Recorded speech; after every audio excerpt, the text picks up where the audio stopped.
नमस्कार साथियों आज के वीडियो में हम हाई स्कूल 10वीं की जो परीक्षा कैंसिल हुई है और उसका जो रिजल्ट तैयार करना है, तो रिजल्ट किस प्रकार से आपको बनाना है, क्या शासन के निर्देश हैं और किस प्रकार से निर्देशों का पालन करते हुए आपको ये रिजल्ट तैयार करना है, उसके बारे में चर्चा करेंगे।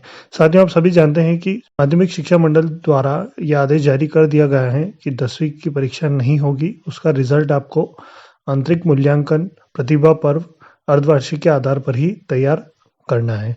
तो रिजल्ट की पूरी जो प्रक्रिया है उसी के बारे में आज का ये वीडियो है। तो चलिए शुरू करते हैं। साथियों, वीडियो अच्छा लगे तो वीडियो को लाइक करें, कमेंट करें और चैनल को सब्सक्राइब जरूर करें। चैनल को सब्सक्राइब करने के लिए जो रेड कलर में सब्सक्राइब लिखा है उस पर क्लिक करेंगे और पास में जो बेल आइकन है उसे ऑल पर सेट कर देंगे ताकि आपको हमारे नए वीडियो की नोटिफिकेशन प्राप्त हो पाए। तो चलिए साथियों शुरू करते हैं। तो जैसे कि आप देख पा रहे हैं, यह है नियमित परीक्षार्थियों का रिजल्ट तैयार करने संबंधी निर्देश। पहला है, प्रत्येक परीक्षार्थी की अर्धवार्षिक परीक्षा, प्री बोर्ड परीक्षा, यूनिट टेस्ट एवं आंतरिक मूल्यांकन के अंक शालाओं में उपलब्ध हैं। उक्त 3 प्रकार के मूल्यांकन का अधिभार नियत किया जाकर प्रत्येक परीक्षार्थी को शालाओं द्वारा 100 अंकों में से प्राप्तांकों की गणना की जाए। हाई स्कूल रिजल्ट 2021 अंक अधिभार निर्धारण। तो इसमें अंक निर्धारण है, क्रमांक आप देख रहे हैं, परीक्षा और टेस्ट दिया है और अंक अधिभार दिया है। अर्धवार्षिक प्री बोर्ड में से आपको लेना है 50%, यूनिट टेस्ट जो हुए थे उनमें से आपको 30% और आंतरिक मूल्यांकन में से 20% अंक आपको बच्चे के लेना है। फिर है कि माध्यमिक शिक्षा मंडल द्वारा आंतरिक मूल्यांकन के अंक भरने हेतु OMR शीट शालाओं को प्रेषित की गई है। इस OMR शीट में विषयवार अधिकतम 20 अंक भरे जाने का प्रावधान है। प्रत्येक परीक्षार्थी को विषयवार 100 में से प्राप्त अंकों को शाला द्वारा 20 अंकों में से प्राप्त होने वाले अंकों में यथानुपात आधार पर परिवर्तित कर इन प्राप्तांकों को मंडल द्वारा प्रेषित OMR शीट में विषयवार अंकित किया जाए। अर्धवार्षिक प्री बोर्ड परीक्षाओं में से किसी एक परीक्षा का 50% अधिभार यूनिट टेस्ट, एक से अधिक यूनिट टेस्ट आयोजित कराए गए हो तो जिस यूनिट टेस्ट में अधिकतम अंक अर्जित किए गए हो का 30% अधिभार तथा आंतरिक मूल्यांकन हेतु 20% अधिभार नियत किया गया है।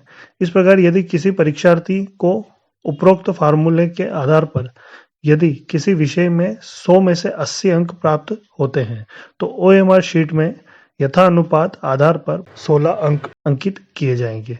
यानी अगर आपको पहले 100 नंबर जो हमारे हो रहे हैं, 50% अर्धवार्षिक, 30% यूनिट टेस्ट और 20 आंतरिक मूल्यांकन के आधार पर 100% है। 100% में से अगर बच्चे के 70%, 80% या 60% अंक प्राप्त होते हैं तो आप वो परसेंटेज 20 के विरुद्ध निकाल कर वो जो रिजल्ट है वो OMR शीट में भरेंगे। जैसा कि इसमें उदाहरण के तौर पे बताया गया है कि 100 में से अगर 80 अंक उसने प्राप्त किए हैं तो 20 में से जो अंक हैं उसके वो जाएंगे 16, वो आपको OMR शीट में भरना है। उसके बाद है, हाई स्कूल के विज्ञान, NSQF एवं अन्य विषयों की प्रायोगिक परीक्षा आयोजित नहीं की जाएगी, किंतु प्रायोगिक भाग की OMR शीट्स में परीक्षार्थियों को उनके वार्षिक प्रदर्शन के आधार पर आंतरिक मूल्यांकन की भांति संबंधित संस्था द्वारा OMR शीट में अंक प्रदान किए जाएंगे। फिर दिया है, प्रत्येक शाला प्राचार्य का यह दायित्व होगा कि अर्धवार्षिक परीक्षा, प्री बोर्ड परीक्षा, यूनिट टेस्ट एवं आंतरिक मूल्यांकन जिसके आधार पर सभी छात्रों का विषयवार मूल्यांकन किया गया है से संबंधित विषयवार मूल अभिलेख यानी उत्तर पुस्तिकाएं, यूनिट टेस्ट संबंधी उत्तर पुस्तिकाएं, प्रोजेक्ट वर्क, प्रेजेंटेशन आदि शाला में शील्ड बंद लिफाफे में संधारित किया जाए। किसी प्रकार के न्यायिक अन्य प्रकरण अवरुद्ध होने की स्थिति में मंडल द्वारा चाहे जाने पर शाला प्राचार्य उक्त अभिलेख मंडल को उपलब्ध कराना अनिवार्य होगा। तो साथियों, जैसा कि इसमें बताया गया है कि प्रायोगिक परीक्षा नहीं आयोजित होगी, तो जो आंतरिक मूल्यांकन और जो वार्षिक प्रदर्शन है बच्चे का, उसके आधार पर आप OMR शीट में उसका अंक प्रदर्शित करेंगे। इसके अतिरिक्त आंतरिक मूल्यांकन, प्रतिभा पर्व व प्रोजेक्ट वर्क आदि संबंधी जो भी डॉक्यूमेंट या जो भी संबंधित दस्तावेज आपके पास हैं बच्चे के मूल्यांकन संबंधी या बच्चे की जो आंतरिक मूल्यांकन या जो प्रतिभा पर्व या जो भी टेस्ट हुए हैं उससे संबंधित जो भी अभिलेख हैं वो सभी आपको सील बंद लिफाफे में भरकर आपके स्कूल में व्यवस्थित आपको रखना है वो कभी भी आपसे मंडल द्वारा मांगे जाएंगे। तो इसके पश्चात और भी कुछ दिया है इसमें, जैसा कि इसमें बताया गया है कि मंडल स्तर पर इस प्रकार प्राप्त विषयवार अंकों के आधार पर पुनः यथानुपात आधार पर छात्रों के सैद्धांतिक परीक्षा के अंकों की 80% में से प्राप्तांक गणना करते हुए परीक्षा परिणाम तैयार किया जाएगा, परंतु यह परीक्षा परिणाम निम्न शर्तों के अध्ययन होगा।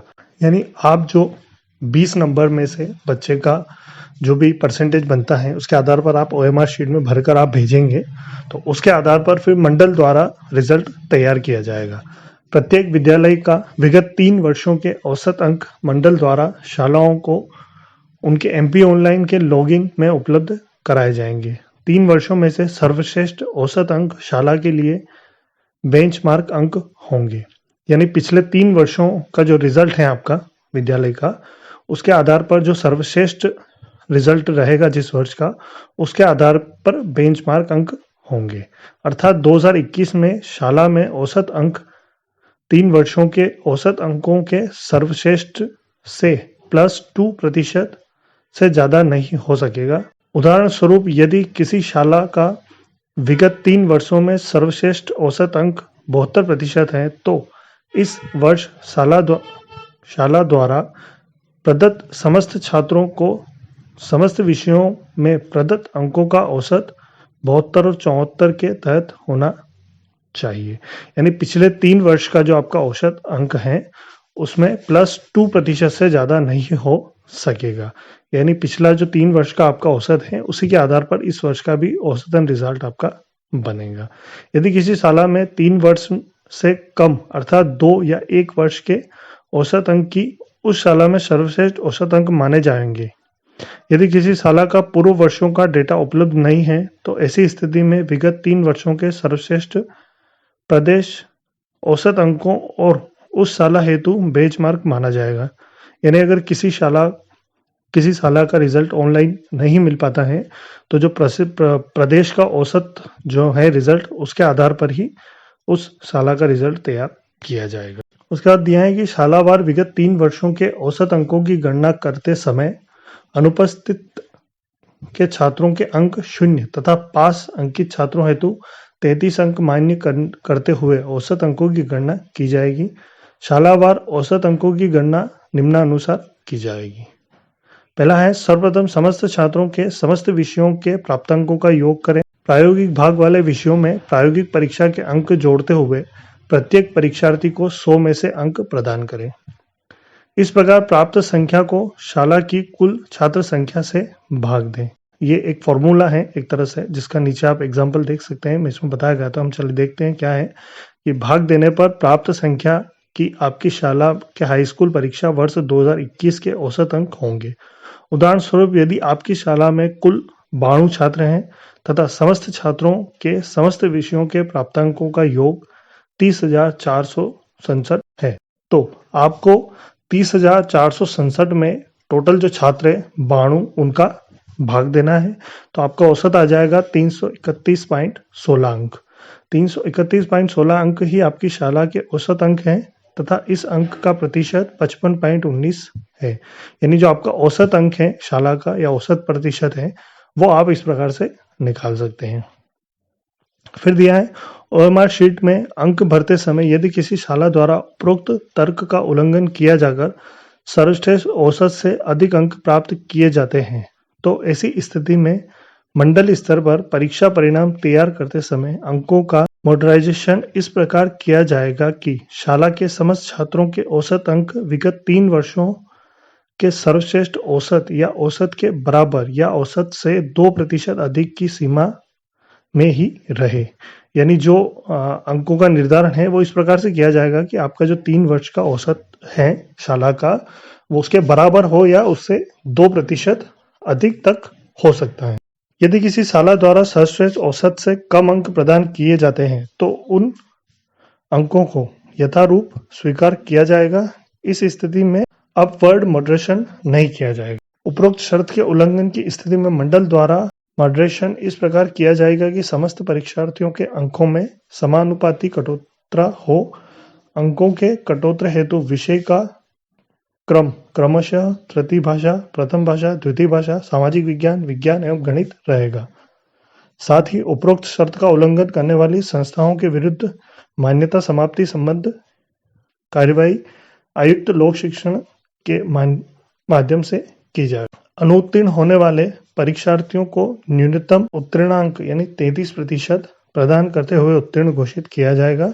समस्त विषयों के अनुपस्थित रहने वाले परीक्षार्थियों को अनुत्तीर्ण घोषित किया जाएगा एवं अगले सत्र में पुनः परीक्षा में सम्मिलित होना होगा।